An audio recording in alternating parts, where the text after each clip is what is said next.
এই ঈদটা হচ্ছে আমরা খুব আনন্দ। ঈদ মানে আনন্দ, ঈদ মানে খুশি। এটা ছোটদেরও আনন্দ, বড়দেরও আনন্দ। এই আনন্দটার পাশাপাশি আমাদের হাবিব সাহেব আছে। এই আনন্দটা আমাদেরকে প্রত্যেক বছরে হাবিব সাহেব কেন দেয়? আমরা এই কুরবানির মাংস আমাদের পূর্বপাড়ার মা বোনটা কোনোদিন চোখে তখন পায় না।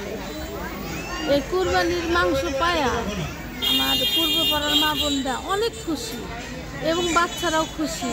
এবং আমাদের হাবিব স্যার আমাদের বাচ্চার জন্যই, পূর্বপাড়ার বাচ্চার জন্য স্কুল দিছে। তিনি একটা স্কুল দিছে, আমাদের পূর্বপাড়ার বাচ্চারা সেখানে লেখাপড়া করে। তা আসলে ওনার কথা বললে তো শেষ করতে পারবে না।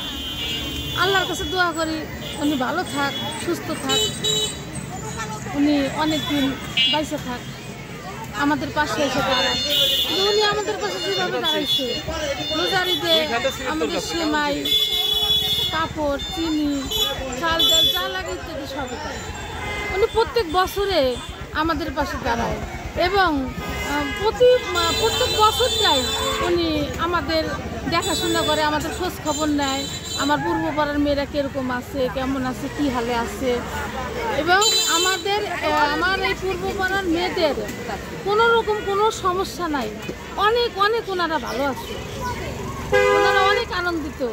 এখন এই কুরবানির মাংসটা ওনারা খায়া আল্লাহর কাছে কত দোয়া করব যে আমাদের হাবিব স্যার জানি ভালো থাকে, আর আমাদেরকে এই দিয়েই জানি উনি যায়, আর আমরা ওনার জন্য দোয়া করি।